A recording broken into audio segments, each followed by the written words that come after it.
Bonjour et bienvenue dans Prière Inspirée, je suis heureux de vous retrouver. J'aimerais vous dire que Dieu n'a pas dit son dernier mot. Frères et sœurs, Dieu n'a pas dit son dernier mot, il parlera en dernier. Et quand Dieu parle, tout est obligé de répondre à sa parole.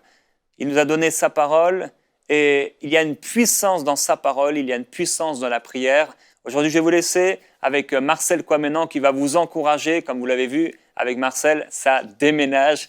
On va se retrouver demain dans Prière Inspirée, mais déjà dès maintenant, je vous laisse avec Marcel Kouamenan.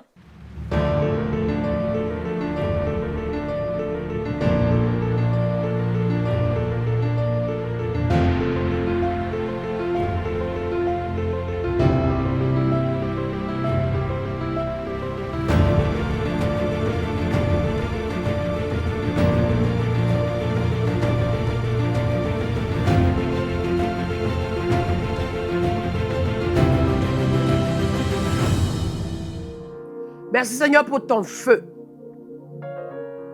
Merci Seigneur pour ta présence glorieuse. Merci Seigneur pour ton œuvre accomplie.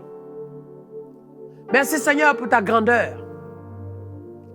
Merci Seigneur parce que tu nous remplis de l'atmosphère de gloire. Au nom de Jésus. Je t'aime Seigneur. Et je vais vous dire, soyez bénis mes bien-aimés. Pour toi qui regardes, pour toi qui es assis, pour toi qui es à ton bureau, pour toi qui est attentif dans ce moment où tu as besoin que le Saint-Esprit s'adresse à toi, te donne quelque chose. Sache qu'aujourd'hui tu vas recevoir. Et je commence par ce témoignage. Un jour, j'étais en train de prier, prêcher. L'onction était tellement descendue. Il y avait tellement la puissance de Dieu. Il y avait tellement la gloire de Dieu. Des miracles, le toucher de Dieu, la visitation. Et tout à coup, j'ai pris ma cravate au milieu de la foule. Je l'ai lancée sur quelqu'un. Et un frère a reçu cette cravate. Et mes frères, je suis parti. Quelques années plus tard, cette personne dans la foule que je ne connaissais pas, et sur qui la cravate est tombée, est devenue un oué de Dieu, un serviteur de Dieu. Et Dieu l'a béni au niveau professionnel, dans le corps médical. Mais en plus de ça, pharmacien. Mais en plus de ça, prophète. Aujourd'hui, je rends grâce à Dieu pour sa vie. Édouard. Et cette onction, il expliquait, lorsque la cravate est tombée sur lui, il a été visité. Et l'onction de Dieu ne l'a plus jamais quitté. Et un jour, j'étais en train de prêcher quelque part. Ça, c'est fort. Et il y a quelqu'un qui faisait du boucan derrière, qui était un peu incrédule, agressif, méchant. Et tout à coup, j'ai senti la présence de Dieu descendre. C'était tellement fort. Après mon message, j'ai traversé la foule. Au moment de partir, j'ai pris ma cravate. Je donnais à cet homme. Il a jeté la cravate par terre. Il a craché dessus. Il a dit, « Oh, l'abbé, méprisant. Oh, pasteur là. » La moquerie. Je ne l'ai pas revu. Beaucoup d'années plus tard, il cherche qui est cet homme qui m'a donné la cravate. Et il découvre, mes amis, il me rencontre et il témoigne que le jour où il a reçu la cravate, il l'a jeté, il a méprisé. Quelqu'un lui a dit, mais non, ne jette pas ce qu'on t'a donné. Il a pris ça, il allait mettre quelque part dans un coin de sa maison. Mais depuis ce jour-là, drogué, bandit, l'onction de Dieu l'a touché. Il s'est converti et aujourd'hui, il est serviteur de Dieu. C'est pas fini. Un jour, j'étais en train de prêcher. Mes chers amis, c'était en Martinique. Et je vois au fond de la salle quelqu'un qui lance des pieds de capoeira, qui danse. Il s'en fiche. Il a accompagné sa mère. Il vient se capoeira, il fait la musique. Capoeira, c'est la danse brésilienne. Et tout à coup, j'ai dit, toi là-bas au fond, j'ai senti la puissance du Saint-Esprit descendre sur moi. J'ai dit, toi là-bas au fond, aïe, aïe, aïe. Je vais vous parler de ce qu'on appelle la hauteur. Quand Dieu t'amène dans les sphères de sa hauteur, camarade, tu n'es plus dans les choses terrestres, tu es dans les choses dimensionnelles et surnaturelles. Oh my God! J'ai dit, toi là-bas. Il voulait regarder derrière, j'ai dit, non, toi. C'est pas quelqu'un d'autre, c'est toi. Bon, il ne s'est même pas occupé. Mais le Saint-Esprit l'a saisi. 1, il est touché. 2, il s'est converti. 3, il s'est baptisé. 4, j'ai fait son mariage. 5, je l'ai formé. 6, aujourd'hui, il est pasteur au Brésil. Non! Praise the Lord. Et encore, je tentais de prêcher. J'ai senti la présence de Dieu descendre. Mais c'était tellement fort. Tellement fort. J'étais assis sur une chaise, j'expliquais et partageais. Au moment où je me suis levé, quelqu'un a voulu déplacer la chaise. L'onction de Dieu l'a touché. Boum! Aïe, aïe, aïe, my God. Et il y a 2 semaines de cela, seulement début janvier 2020, au moment où j'ai fini de faire un temps de partage d'enseignement, je me lève pour aller dans ma voiture. Une sœur a voulu aller récupérer la chaise et pas aller. Elle s'est retrouvée projetée à partir de cette chaise-là. Je ne sais pas si elle allait s'asseoir. L'onction, boum. Tout le groupe, celle qui voulait aussi aller comprendre pourquoi et comment, qu'est-ce qui se passe sur l'autre, l'onction, boum. Il y a 2 semaines. Camarades, l'onction de Dieu n'a pas de limite. Quand la puissance de Dieu descend, pour ton ministère, pour ta vocation, quand la plénitude de Dieu te saisit pour ta vocation, tu vis des choses inimaginables. C'est ce qu'on appelle Dieu te transporte dans ses hauteurs. C'est pour ça qu'il parle d'Éphésiens chapitre 3. On a parlé de la largeur, ensuite de la longueur. Mais maintenant, je vais vous parler de la hauteur de Dieu. Quand Dieu t'amène dans la hauteur, aïe, aïe, aïe, ça veut dire que il y a tes mains, il y a ce que ta bouche dit, il y a ce que tu vis, et il y a ce que, dans la gloire de Dieu, Dieu t'amène, Dieu te porte. Il me transporta dans les lieux célestes. Oh my God.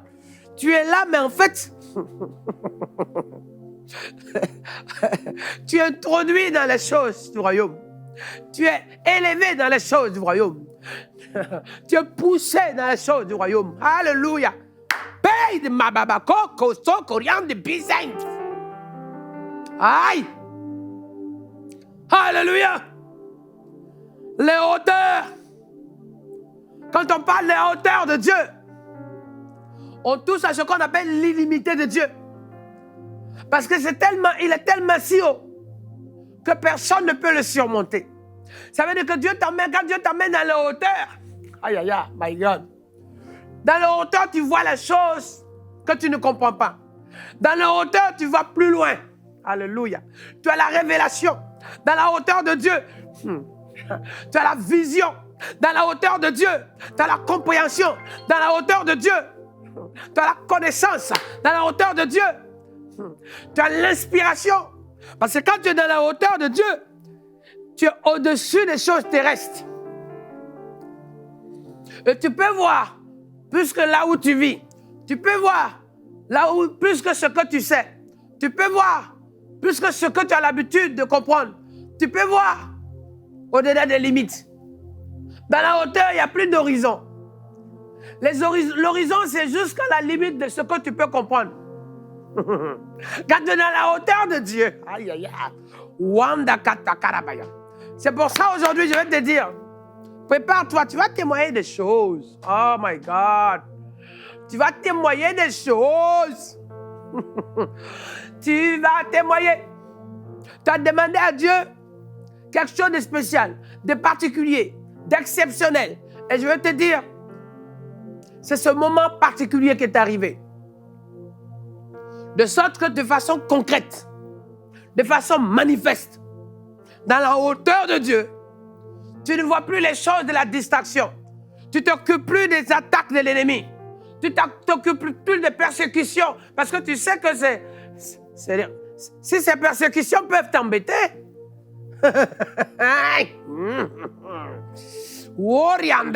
c'est que la grandeur, la puissance surtout, la hauteur, la dimension des choses de Dieu vont déplacer ce qui est en train de te distraire.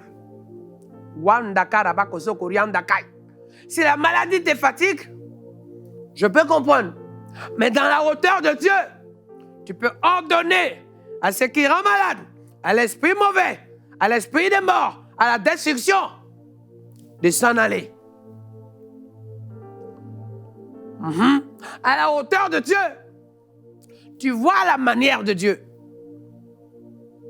Tu vois avec le temps de Dieu. Tu vois avec l'heure de Dieu. Tu vois avec le rendez-vous de Dieu. Tu vois avec le focus. C'est là qu'on parle de destinée. À la hauteur de Dieu, on parle de destinée. À la hauteur de Dieu, on parle de promesse. La promesse, tu l'as entendu. Mais l'accomplissement, c'est ce que Dieu va opérer dans l'avenir pour que les choses soient matérialisées, concrétisées. Oh! Ces choses soient accomplies. Entre dans la hauteur. Dieu va te pousser pour entrer dans la hauteur, dans sa hauteur. Quand tu es dans la hauteur de Dieu, l'ennemi ne peut plus t'atteindre. Le diable ne peut pas te toucher. Alléluia. Quand tu es dans la hauteur de Dieu, les attaques ne peuvent pas t'atteindre. C'est pour ça que tu as attaqué. Tu as attaqué pourquoi? Parce que s'il pouvait t'écraser, il ne t'attaque pas. Il agit directement. Mais s'il t'attaque, de la même façon qu'il t'attaque, dans la hauteur de Dieu, il n'a pas affaire à toi. Il a affaire à celui qui habite en toi. C'est pour ça que la Bible dit que celui qui est en toi est plus grand, plus haut, plus puissant, plus fort. À la hauteur de Dieu, ce n'est pas ton combat. À la hauteur de Dieu, ce n'est plus toi qui vis. Voyez, c'est Christ qui vit en toi. À la hauteur de Dieu. Aïe, aïe, aïe. Après la hauteur, dans cette plénitude auquel Dieu veut t'emmener, à laquelle Dieu veut t'emmener, il y a la profondeur. Parce que à la hauteur de Dieu, tu portes du fruit. Les fruits sont là. Les résultats sont là. Les faits sont là. Les réponses sont là. Alléluia. C'est pour ça, dans nos prières, on dit Seigneur Tout-Puissant. On se remet à Dieu. Mais là où tu confies le sujet du Seigneur à sa hauteur, dans sa hauteur, tu ne lui confies plus le sujet. Tu es dans là où la réponse descend. Tu es à la source de la réponse. Tu es à la source de l'intervention. Tu dis, Seigneur, je te confie. Seigneur, je te donne. À la hauteur de Dieu, tu regardes même le sujet. Aïe, aïe, aïe. Tu regardes la situation. Il arrive même que tu aies la révélation de la situation avant qu'elle n'arrive. Nous sommes en train d'entrer dans une phase. Lorsque le ministre de Dieu, loin de l'Éternel, le prophète de Dieu, la prophétesse de Dieu, les serviteurs de Dieu, le choisi de Dieu, entre dans la hauteur, aïe, aïe, aïe. Il est averti. Il a la compréhension des choses avant que ces choses n'arrivent. Il est en avance. Il est dans le secret de Dieu. Passons maintenant au deuxième point de cette dimension. La hauteur. Maintenant, on parle de la profondeur. Profondeur, c'est ta racine. Profondeur, c'est tes bases. Profondeur, c'est ta solidité. Profondeur, c'est tes fondations. Ce qui fait que tout le vent peut souffler. Il peut avoir tous les typhons, toutes les tempêtes, tous les ouragans, toutes les marées. Il peut avoir toutes les secousses. Mais tu es fondé, tu es fondé, tu es solide, tu es enraciné, tu tiens debout, tu ne bouges pas, ça ne t'ébranle pas, ça ne te fait rien. Parce que ton assurance, aïe aïe aïe, c'est Dieu. Souvent tu ne dis rien, comme la Bible dit, dans le calme et le silence que viendra ta victoire et ton repos. Dans la racine, dans la fondation, frère. Lorsque tu es dans les profondeurs enracinées de Dieu, tu peux perdre tes feuilles comme en hiver. À partir de l'automne, tu deviens gris. Les feuilles tombent, commencent à tomber. En hiver, il n'y a plus rien. Mais tu n'es pas mort. L'arbre n'est pas mort. Non. Et en hiver, on peut avoir l'impression que tu n'es plus là. On peut avoir l'impression que tout est mort. Non. Dans les profondeurs de Dieu, camarades, regardez dans un bâtiment, les piliers, souvent, on ne les voit pas. Mais c'est eux qui tiennent. C'est les piliers qui tiennent. Aïe, aïe, aïe, aïe. Lorsque tu es dans les profondeurs de Dieu, les gens te regardent avec les yeux d'apparence. Ils peuvent se tromper sur toi. Ils ne te connaissent pas. Tu fais moins de tapage. Tu ne dis rien. Mais Dieu, aïe, aïe, aïe, ta valeur ne change pas. Ta qualification ne change pas. Ton niveau ne change pas. Aïe, aïe, aïe. Parce que, aïe, aïe, aïe, c'est pour ça que ce message dit clairement, est-ce que de Nazareth peut-il sortir quelque chose de bon? C'est normal. Parce qu'on se dit, c'est l'enfant de Joseph, c'est l'enfant de Marie. Et Joseph, c'est un charpentier. Mais dans les profondeurs, mes amis, les profondeurs trompent l'ennemi. Dans les profondeurs, c'est là que tu prends tes ressources. Parce que si demain tu portes du fruit, c'est parce que tu es bien enraciné à porter pour ne pas tomber avec ce fruit. Et l'homme de Dieu s'enracine dans ses profondeurs, s'enracine dans sa foi avec Dieu, s'enracine dans ses relations avec Dieu, s'enracine dans son intimité avec Dieu, s'enracine fermement. Et se ressource pleinement. C'est pour ça que, vous savez, Jésus, qu'est-ce qu'il fait? Il va à Gethsémane. La nuit, il va à Gethsémane. La nuit, il va à la montagne. La nuit, il va en prière. La nuit, il va au jardin des Oliviers. Parce que c'est là que l'onction, là qu'il prend l'onction, là qu'il est renouvelé, là qu'il est affermi, là qu'il est revêtu, là qu'il est restauré, là qu'il est fort. C'est dans les profondeurs que tu t'équipes.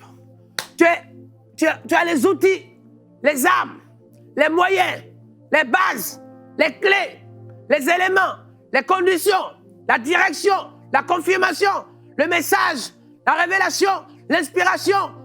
Oh! La compréhension de ce que Dieu veut te donner à accomplir. C'est là que tu te ressources. C'est dans les profondeurs que tu te ressources. Dans les profondeurs que tu tires ta force. C'est pour ça qu'un homme de Dieu qui grandit, qui sert Dieu, qui s'épanouit dans l'œuvre de Dieu, qui fait de grandes choses, doit avoir son temps de mise à part.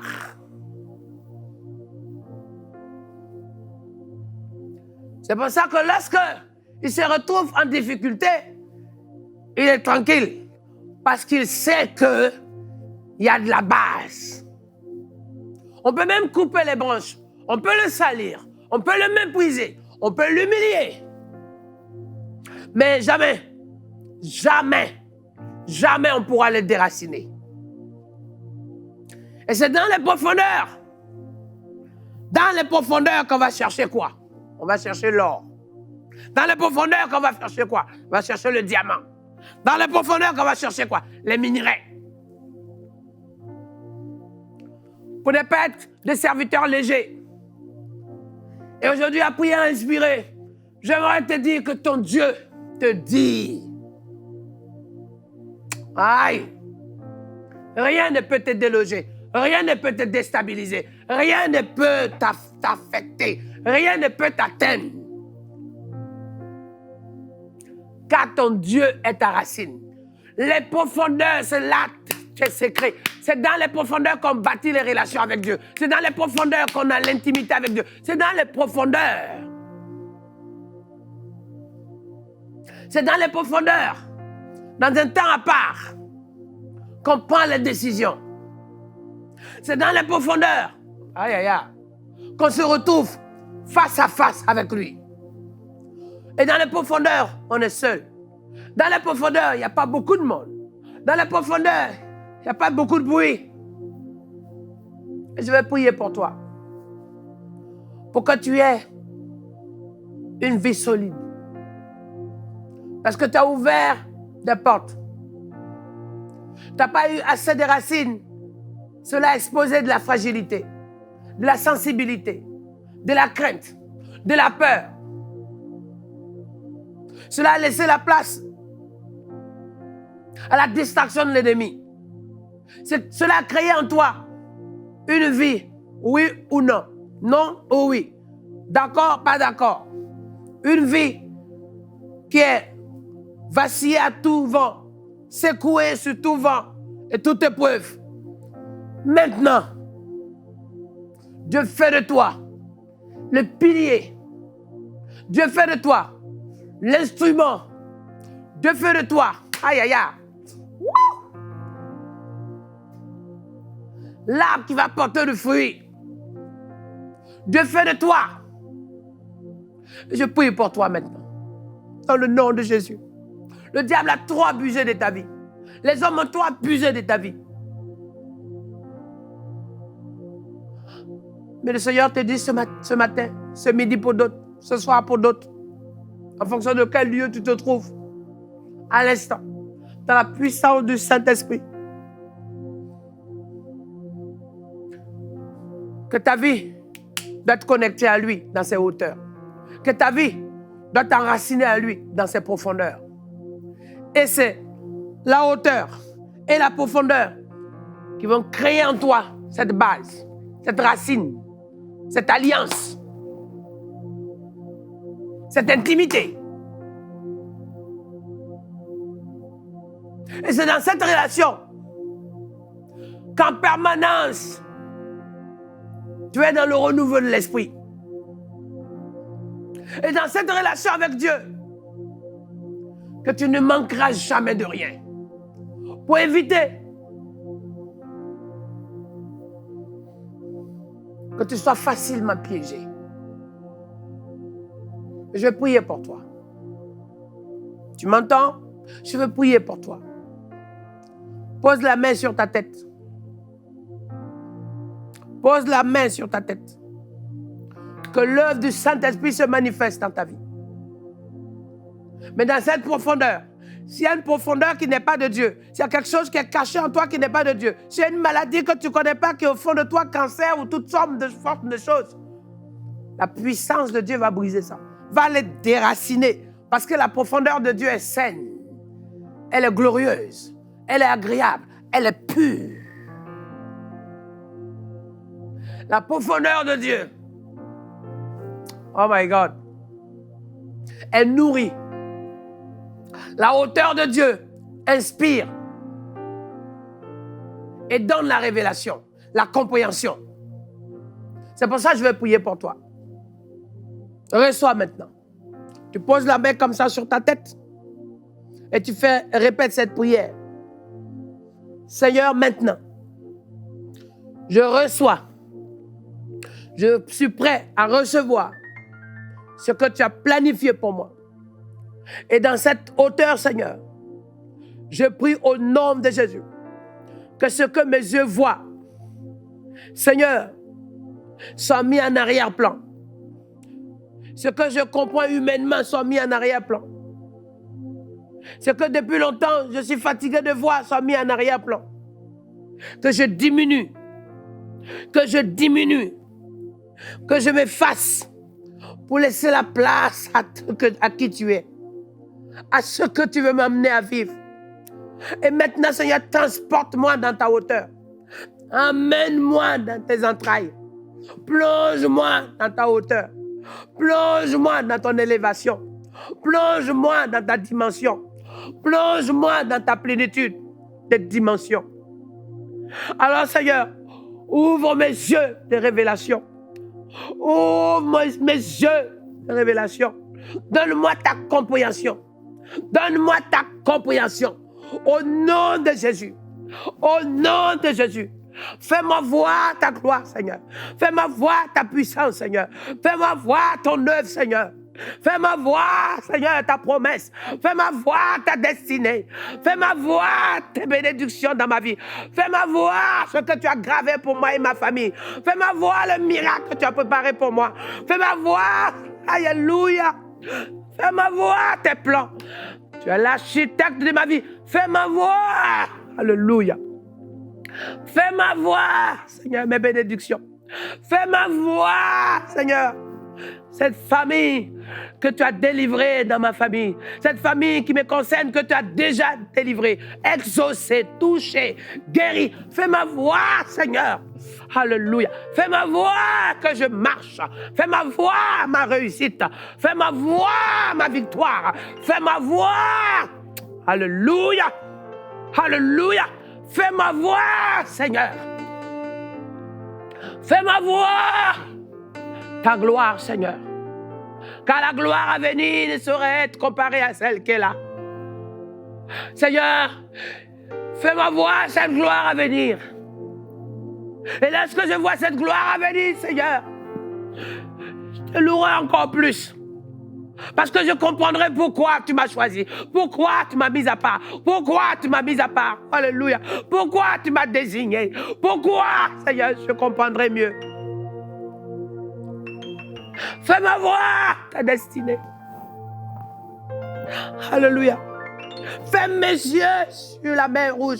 Ferme mes yeux sur mon problème. Ferme mes yeux, Seigneur, sur ma difficulté. Mais ouvre, Seigneur, mes yeux de foi sur ton espérance.